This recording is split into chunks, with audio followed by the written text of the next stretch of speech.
आज भारत दुनिया की सबसे बड़ी अर्थव्यवस्थाओं में से एक है। विदेशी मुद्रा भंडार सैकड़ों अरब डॉलर का है। दुनिया भर की कंपनियां भारत में इन्वेस्ट कर रही हैं और देश सुपर पावर बनने की डायरेक्शन में बढ़ रहा है। लेकिन क्या आप जानते हैं कि एक समय ऐसा भी था जब भारत के पास खर्च करने के लिए सिर्फ कुछ ही हफ्तों का पैसा बचा था।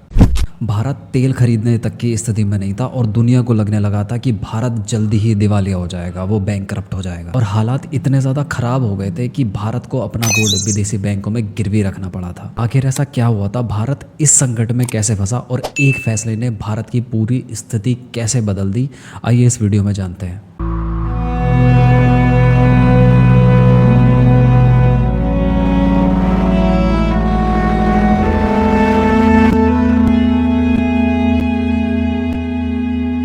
1970-80 के दशक में भारत की अर्थव्यवस्था आज जैसी नहीं थी। उस समय देश में लाइसेंस राज चलता था। कोई भी नया बिजनेस शुरू करने के लिए सरकार से कई सारी परमिशन लेनी पड़ती थी। सरकार अर्थव्यवस्था के लगभग हर हिस्से को कंट्रोल करती थी। विदेशी कंपनियों के लिए भारत में आना बहुत ज़्यादा मुश्किल था। इम्पोर्ट पर भारी टैक्स लगाया जाता था। इस व्यवस्था का मकसद भारतीय इंडस्ट्री को प्रोटेक्ट करना था, लेकिन धीरे धीरे इसके नुकसान भी दिखाई देने पड़े।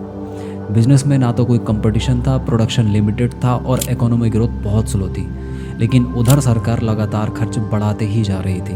भारत प्रोग्रेशन के लिए विदेशी बैंकों से तो कर्ज लेता जा रहा था। शुरुआत में तो ये सब नॉर्मल लगा, लेकिन धीरे धीरे इसके रिजल्ट भी सामने आने लगे, क्योंकि यही पैसा आने वाले सालों में एक बहुत बड़ा संकट बनने वाला था। 1980 के लास्ट तक ये पैसा कई गुना ज़्यादा बढ़ चुका था। सरकार खर्च ज़्यादा कर रही थी और कमाई उतनी हो नहीं रही थी। और फिर आया 1990।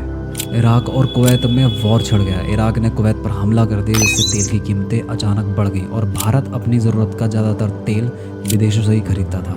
अब तेल महंगा होने का मतलब था कि भारत को पहले से कई ज़्यादा डॉलर खर्च करने पड़ते थे। इसी दौरान विदेशों में काम कर रहे भारतीयों से भी आने वाला पैसा कम हो गया। वहीं दूसरी तरफ जो भारत का बड़ा व्यापारिक साझेदार था सोवियत संघ, वो भी दो भागों में बिखर गया। भारत की स्थिति बहुत ज़्यादा तेज़ी से खराब होने लगी थी।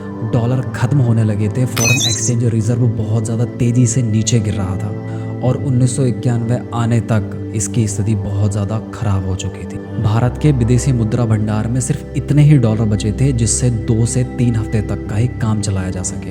अब यहाँ थोड़ा इमेजिन कीजिए कि अगर डॉलर खत्म हो जाते तो भारत तेल नहीं खरीद पाता, दवाइयाँ, मशीन और ज़रूरी सामान इंपोर्ट नहीं हो पाते। फॉरेन कंट्रीज़ के इन्वेस्टर्स या बैंक भारत में इन्वेस्ट नहीं कर पाते। कुछ दुनिया के इन्वेस्टर्स और बैंकों को ये लगने लगा था कि भारत जल्दी ही बैंकरप्ट हो जाएगा और वो अपना कर्ज नहीं चुका पाएगा। टेक्निकली भारत बैंकरप्ट होने से बस कुछ ही कदम दूर था। संकट इतना ज़्यादा गहरा गया था कि भारत को अपना गोल्ड विदेशी बैंकों में गिरवी रखना पड़ा था, क्योंकि इसके बाद कोई और विकल्प था ही नहीं। और इस स्टेप से भारत को इमरजेंसी फॉरेन एक्सचेंज करेंसी मिली।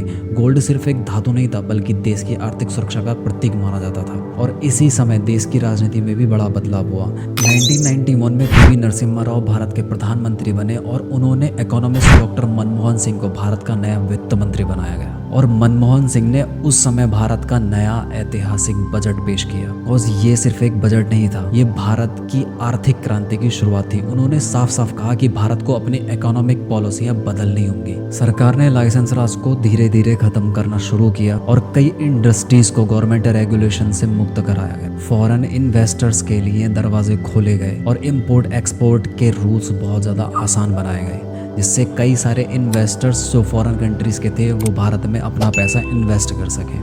रुपए का डिवॉल्यूशन भी किया गया ताकि इंडियन प्रोडक्ट दुनिया में कम्पिटिटिव बन सके। हालांकि बाद में इसका विरोध भी हुआ, कॉज कुछ लोगों को लगता था कि जो फॉरेन कंट्रीज़ के इन्वेस्टर्स हैं, जो फॉरेन कंट्रीज़ की कंपनियां हैं, वो इंडियन मार्केट पर अपना कब्जा कर लेंगी। लेकिन सरकार ने फिर भी जोखिम उठाया और इसके परिणाम धीरे धीरे सामने आने लगे। भारत में निवेश बढ़ने लगा, नई कंपनियां आई, रोजगार के अवसर बढ़े, जो बेरोजगार लोग थे उनको नई नौकरियां मिली और भारत की अर्थव्यवस्था ने धीरे धीरे बहुत तेजी से नई रफ्तार पकड़ ली।